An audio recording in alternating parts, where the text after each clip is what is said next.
नमस्कार, ABC channel में आपका स्वागत है। मैं हूं सचिन श्रीवास्तव और आप मेरे साथ देखेंगे आजमगढ़ से जुड़ी खबरें। खबर के प्रायोजक हैं Niswa inter college Paharpur Azamgarh. Admission open, nursery to class 12। खुशखबरी, विद्यालय को मिली 7 विषयों की मान्यता। Life style furniture, Belnadi Azamgarh. सभी प्रकार के फर्नीचर एवं इलेक्ट्रॉनिक सामानों की भरपूर रेंज उपलब्ध। Paradise international school Hirapatti Azamgarh. Admission open, play group to class 10 CBSE pattern. Sarvodaya public school Harbanspur Azamgarh. Admission open. Azamgarh में गुरुवार को बकरीद के पर्व पर जगह जगह बकरीद की नमाज अकीकत संग अदा की गई। जिले के 643 स्थानों पर नमाज को लेकर भारी सुरक्षा व्यवस्था का बंदोबस्त किया गया था। एडीएम प्रशासन अनिल कुमार मिश्र ने बताया कि 347 मस्जिदों व 296 ईदगाह पर नमाज पढ़ी गई। इसी के साथ ही 429 स्थान पशुओं की कुर्बानी के लिए चयनित किए गए। पुलिस और प्रशासन की ओर से सुरक्षा के सख्त प्रबंध किए गए। सभी थाना अध्यक्षों के साथ ही चौकी प्रभारी, सीओ व एसडीएम को भी अलर्ट कर दिया गया था। अराजक तत्वों व अफवाह फैलाने वालों के खिलाफ सख्त कार्रवाई के निर्देश भी दिए गए थे। 142 स्थानों को संवेदनशील के रूप में चिन्हित किया गया है। लोहरा गांव को अति संवेदनशील की श्रेणी में रखा गया। संवेदनशील स्थानों पर सुरक्षा के लिए सब इंस्पेक्टर के साथ ही काफी संख्या में पुलिस फोर्स तैनात की गई। ईद उल अजहा की नमाज को लेकर शहर के बदरका ईदगाह पर एडीएम प्रशासन, एएसपी नगर समेत जनप्रतिनिधियों ने पहुंचकर नमाज के बाद मुस्लिम बंधुओं से गले मिलकर मुबारकबाद दी। ईदगाह पर मेले जैसा माहौल था। अधिकारियों ने त्योहार को सौहार्द पूर्वक सकुशल संपन्न कराया।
खात्मा से हम सबकी पूरी उम्मत की हिफाजत फरमा दीजिए।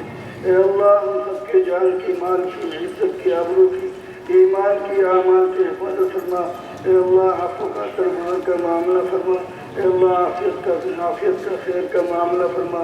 अल्लाह हमने जो कुछ मांगा अपने फजल करम से अता फरमा। बीमारों को शिफाए कामिला अता फरमा। अल्लाह इस मजमे में बहुत से ऐसे लोग हैं जिनके अजीज और अकारीब बीमार हैं, किसी के वालिदैन बीमार हैं, किसी के अजीज बीमार हैं। अल्लाह हर एक बीमारों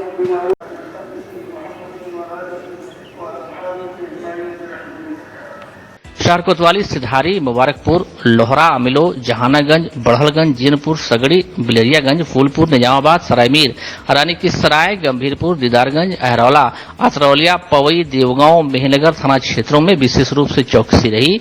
एडीएम ने कहा कि 3 दिन तक कुर्बानी के चलते सुरक्षा के व्यापक बंदोबस्त किए गए हैं। वहीं सोशल मीडिया के दुरुपयोग को लेकर भी कठोर कार्रवाई की बात कही। एडीएम प्रशासन ने बताया कि सभी मस्जिदों के परिसरों में भी नमाज पढ़ने की अनुमति थी और जो भी कुर्बानी के बाद अवशेष है उसको नगर पालिका व नगर पंचायतों के चिन्हित स्थलों पर ही रखा जाना है, जिससे उसको बाद में दफन किया जा सके। जनपद आजमगढ़ में ईद उल जुहा का त्यौहार शांतिपूर्वक मनाया गया है। पूरे जनपद में 347 मस्जिद में तथा 296 ईदगाह में नमाज अदा की गई है। इसके बाद लोग जाएंगे अपने घर पे कुर्बानी देंगे। परंपरागत से लोगों को निर्देश दिए गए हैं कि लोग जो भी बाद में बचता है और शेष उसको नगर पालिका की गाड़ी पर नगर गांव पंचायतों में जो ठेले रखे गए हैं उसमें दे, उसको ले जाकर दफन की आराम से जो है कहीं दाब दिया जाएगा मिट्टी में। सुरक्षा व्यवस्था की पूर्ण इंतजामात है। आवश्यक स्थानों पर पुलिस बल लगाया गया है। साफ सफाई की चाक चौबंद व्यवस्था सुरक्षा के साथ साफ सफाई की व्यवस्था भी की गई। आजमगढ़ के बरदा थाना क्षेत्र के औदह हिलालपुर में आधी रात के बाद से लापता 11 वर्षीय बालिका का शव अर्धनग्न अवस्था में घर से 500 मीटर दूर उदंती नदी में बरामद हुआ। शरीर पर हाथ व पैर पर नुकीले हथियार से गोदा गया था। सिर पर भी चोट थी। घटना की सूचना मिलते ही एसपी सहित पुलिस के अन्य अधिकारी मौके पर पहुंच गए और शव को कब्जे में लेकर पोस्टमार्टम के लिए भेज दिया। बेनगर थाना क्षेत्र के रामनगर निवासी शिवपूजन वनवासी की ससुराल औदाह में है। शिवपूजन के साले खरहू पुत्र शोभनाथ के लड़की खुशबू की आज शादी है। वहीं खुरहू के घर के पीछे चंद्रिका के घर कल शादी थी। बारात मेनगर से आई थी। शिवपूजन परिवार के साथ अपने साले की लड़की की शादी में आए थे। उनके 2 पुत्र व 2 पुत्रियों में तीसरे नंबर की 11 वर्षीय बच्ची थी। 3 दिन पहले यह लोग शादी में शरीक होने औदा पहुंचे थे। एक दिन पूर्व मेहंदी की रस्म के दौरान देर रात डीजे पर परिवार के लोग हंसी खुशी डांस भी किए। देर रात बच्ची घर से गायब मिली। परिवार के लोगों ने उसकी खोजबीन शुरू की लेकिन वह नहीं मिल सकी। गुरुवार की सुबह घर से 500 मीटर दूर नदी में उसका शव देखा गया। मौके पर ग्रामीणों की काफी भीड़ जुट गई। हर कोई इस घटना को लेकर आश्चर्यचकित था।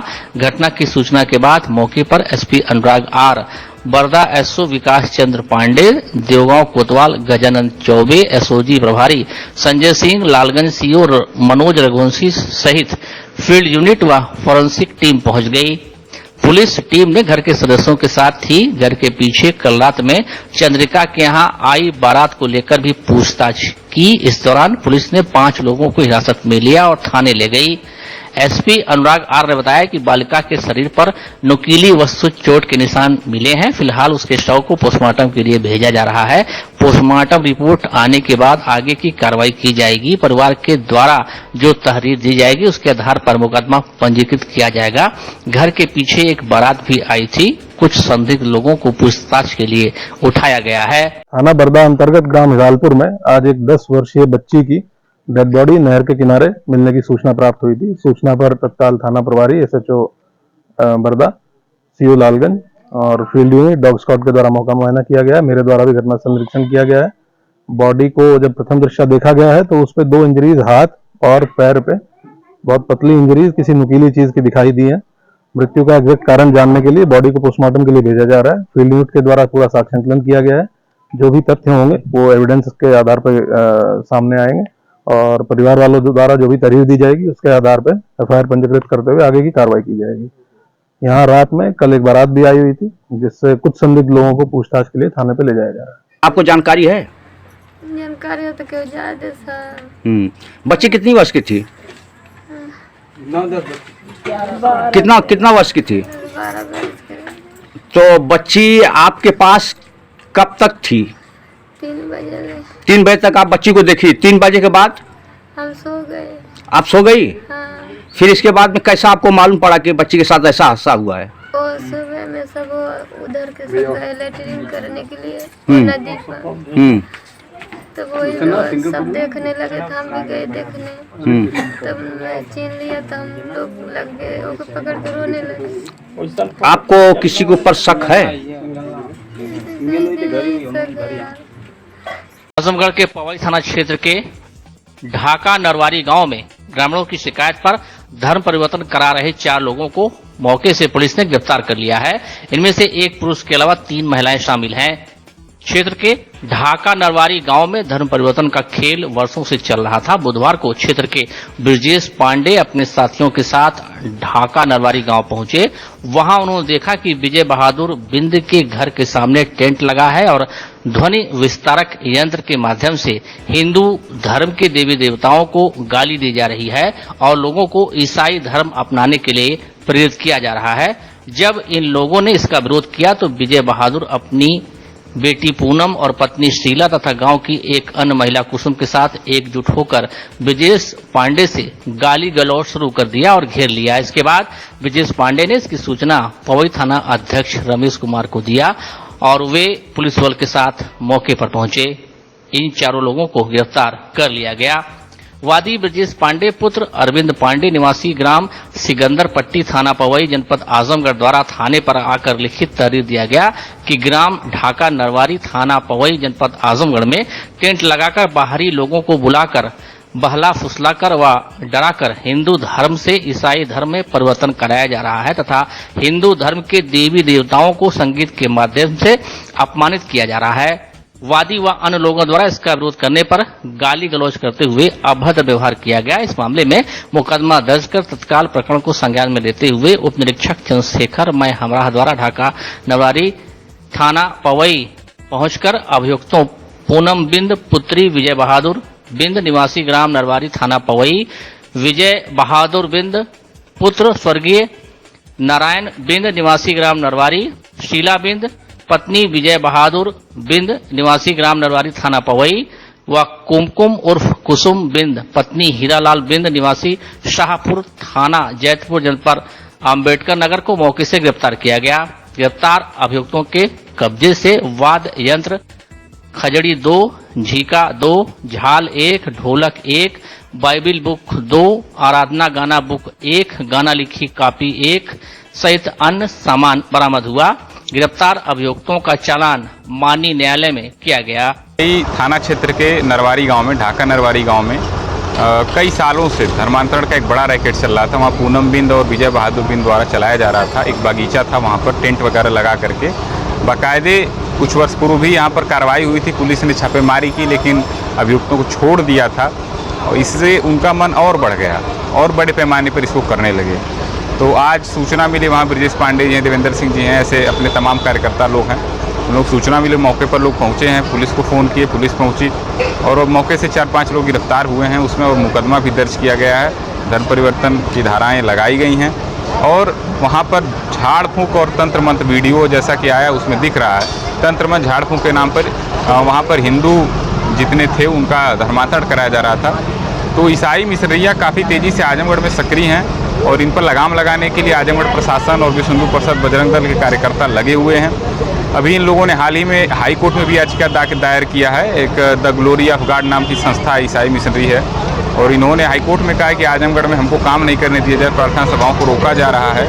तो यह लोग ये बताएं कि क्यों प्रार्थना सभाओं में धर्मांतरण किया जा रहा है। आजमगढ़ में पिछले 3 वर्षों में 20 से ज़्यादा मुकदमे हुए हैं जहाँ पर यह पाया गया है सबूत सहित कि प्रार्थना सभा के नाम पर धर्मांतरण कराया जा रहा था। तो आप यदि धर्मांतरण कराने के लिए प्रार्थना सभा करते हो तो आप इसको बंद कर दो, अन्यथा हाई कोर्ट हो या सुप्रीम कोर्ट हो कहीं भी आपको पनाह नहीं मिलेगी। और जिला प्रशासन धर्मांतरण चल रहा था जी पवई में कितने दिनों से धर्मांतरण चल? यह लगभग 1 साल से चल रहा था रैकेट वहाँ पर और पूर्व में भी सूचना हुई प्रशासन को, प्रशासन ने छापा भी मारा था लेकिन उस समय में लोगों द्वारा थोड़ा कोताही बरती गई, छोड़ दिया गया, जिसका परिणाम अब दिख रहा है और बड़े पैमाने पर लगातार धर्मांतरण का मामला आ रहा है। पुलिस कार्रवाई भी करे, क्यों रुक नहीं रहा? रुकने का क्यों नाम नहीं ले? नहीं, ये धर्मांतरण मामले हर जगह चल रहे हैं, समान रूप से चल रहे हैं। ऐसा नहीं केवल आजमगढ़ में ही चल रहा है, पकड़ने की देर है।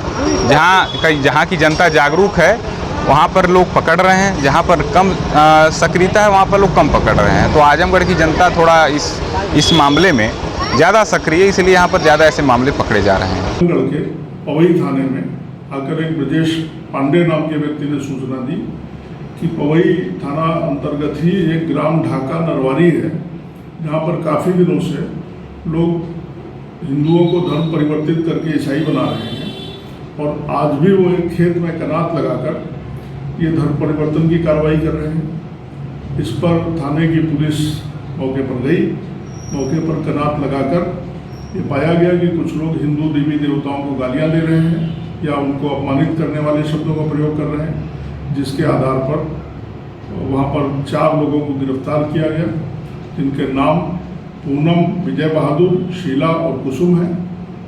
इनके विरुद्ध मुकदमा अपराध संख्या 206 पवई थाने पर कायम किया गया है, जिसमें धारा 295 A IPC, 505 2 IPC 504 IPC और 3 व 5 उपधारा 1 उत्तर प्रदेश विधि विरुद्ध धर्म संपरिवर्तन प्रतिषेध अधिनियम की लगाई गई है।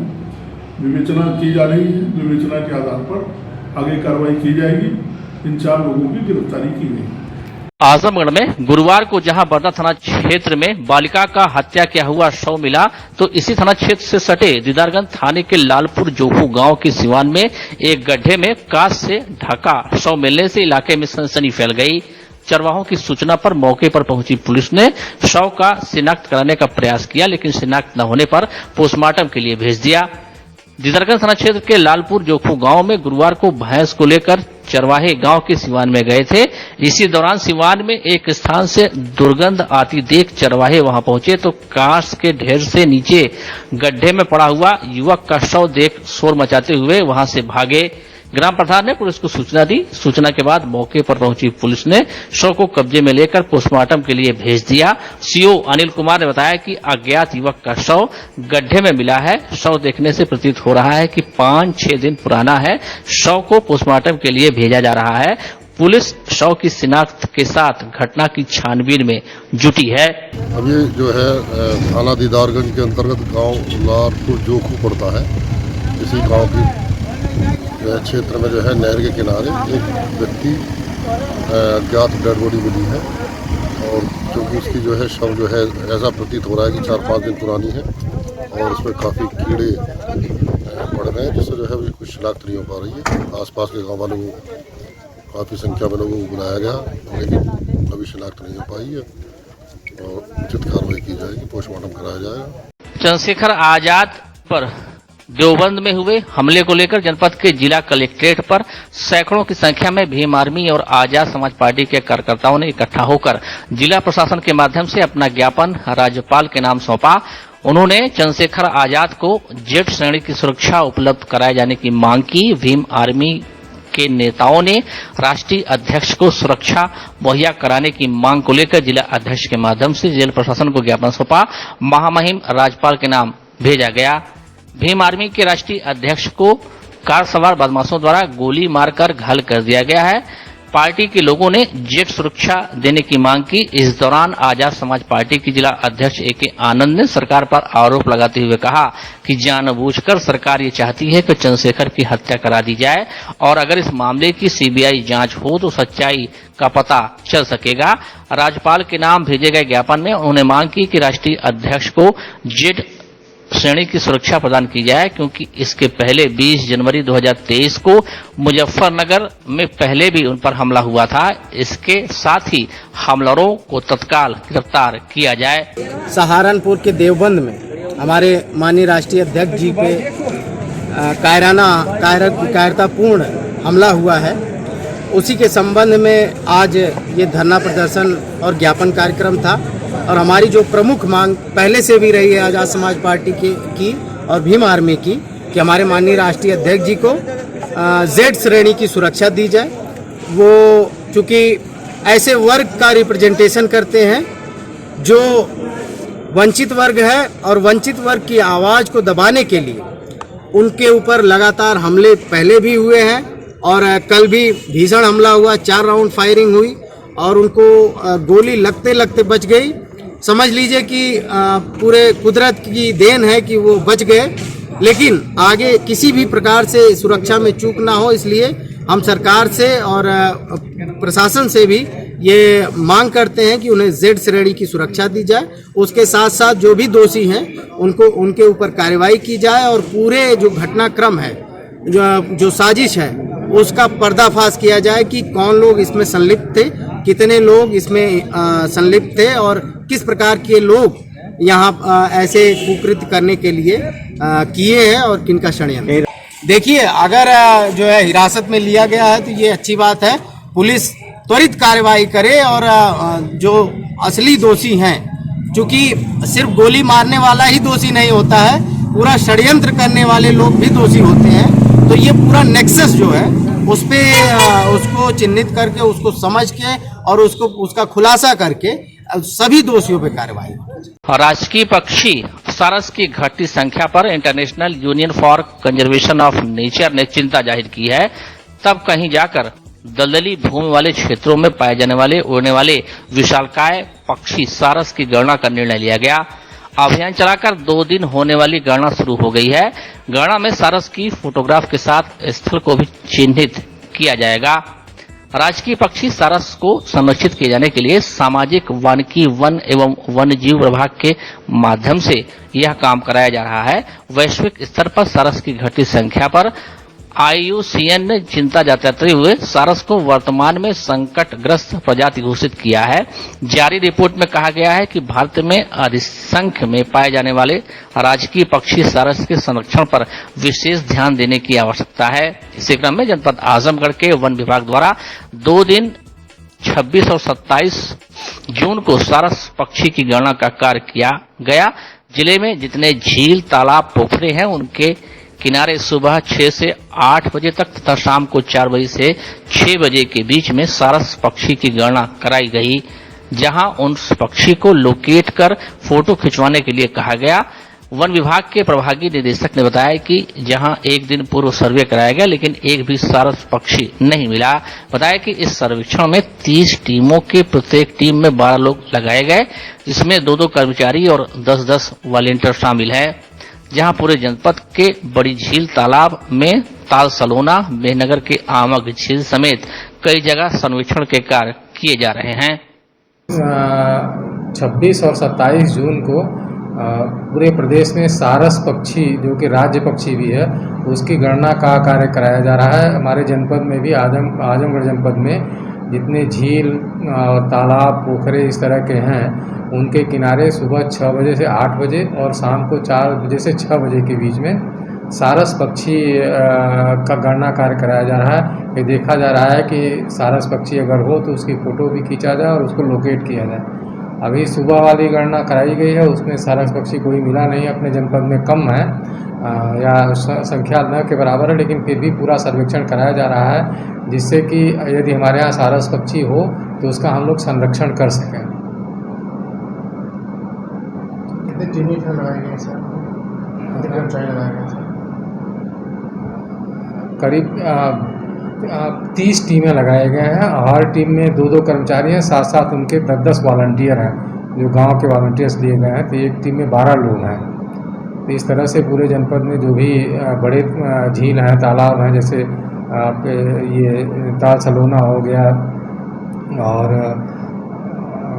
मेहनगर में जो आमक झील है, इधर इरनी है, इनके आसपास सब जगह हम लोग सर्वेक्षण का काम कर रहे हैं। अपर जिलाधिकारी प्रशासन अनिल कुमार मिश्र द्वारा जनपद में राजकीय कन्या inter college civil line, polytechnic college Harra की चुंगी में चल रही पॉलिटेक्निक की परीक्षाओं का औचक निरीक्षण किया गया। अपर जिलाधिकारी प्रशासन ने केंद्र प्रभारी और मजिस्ट्रेट को दिशा निर्देश दिया कि सभी परीक्षार्थियों की सघन तलाशी ली जाए। उन्होंने कहा कि बिजली की व्यवस्था सुदृढ़ रखें एवं पीने की पानी की व्यवस्था प्रत्येक कक्ष में उपलब्ध रहे। कहा कि सरकार की मंशा के अनुरूप आजमगढ़ जनपद में परीक्षाएं संपन्न कराई जाएं। कक्ष निरीक्षकों की कमी पर कड़ी नाराजगी व्यक्त करते हुए उन्होंने कहा कि संबंधित अधिकारीगण तत्काल प्रभाव से जिला विद्यालय निरीक्षक को अवगत कराएं और मानक के अनुरूप कक्ष निरीक्षकों की तैनाती की जाए। यदि कोई कक्ष निरीक्षक बिना किसी नोटिस के अनुपस्थित पाया जाएगा तो उसके विरुद्ध कठोर कार्रवाई की जाएगी। उन्होंने कहा कि परीक्षा की शुचिता बनाए रखने के लिए सेक्टर प्रभारी और सेक्टर मजिस्ट्रेट नियमित जांच पड़ताल करते रहे। अपर जिलाधिकारी प्रशासन ने खुद परीक्षा में प्रवेश करने वाले बच्चों की जांच की और उनके कागजात को देखा। Life style furniture, Belnadi, Azamgarh. सभी प्रकार के फर्नीचर एवं इलेक्ट्रॉनिक सामानों की भरपूर रेंज उपलब्ध। हमारे यहाँ EMI की सुविधा 0% ब्याज पर उपलब्ध। इलेक्ट्रॉनिक सामानों में LED TV, refrigerator, washing machine, air conditioner, air cooler, deep freezer, water cooler, mixer, juicer, iron, fan और इंडक्शन। फर्नीचर के सामानों में बेड, सिंगारदान, अलमारी, सोफा, मेज, कुर्सी, रिवॉल्विंग चेयर, रैक, स्टूल, संडली, सीढ़ी, गद्दा इत्यादि। शादी विवाह की हो तैयारी या ऑफिस और घर के लिए सामानों की करनी हो खरीदारी, पहुंचिए life style furniture, Belnadi, Azamgarh. Niswa inter college Paharpur, Azamgarh. Admission open. Class nursery to 12, Hindi and English medium. Affiliated to UP बोर्ड। Excellent teaching method. Conducting various competitions, co-curricular activities Ensure overall growth of your child. Complete education with confidence. Well-maintained computer lab, science lab, CCTV surveillance, ventilated classroom and safe compound. Transport facility available. खुशखबरी विद्यालय को विज्ञान, commerce, गृह विज्ञान, शिक्षा शास्त्र, नागरिक शास्त्र, भूगोल तथा समाज शास्त्र विषयों की मिली मान्यता। लिमिटेड सीट्स, एडमिशन के लिए जल्दी करें। Sarvodaya public school near RTO office, Harbanspur, Azamgarh, affiliated to CBSE. Admission open for classes nursery to 9th and 11th. Dedicated, experienced and well qualified staff. Computer science from class 1st onwards. Playground with lush green campus.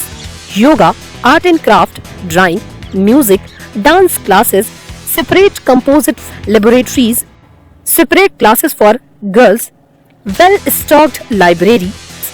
Hostel facility available. Free health checkup in Sarvodaya Hospital. Paradise International School, Hirapatti, Azamgarh. Admission open. Playgroup to class 10. CBSE pattern English medium school. In-house developed digital learning platform. True digital smart school. Well-qualified teaching staff. Well-designed composite science lab. Fully equipped computer lab. Fully furnished library. Edge per CBSE standards. Outdoor and indoor play facility for overall development. Our branch Kids Paradise Fun of Learning Playgroup section of Paradise International School 200+ design activity kits and play zone for Kids Paradise Playgroup section.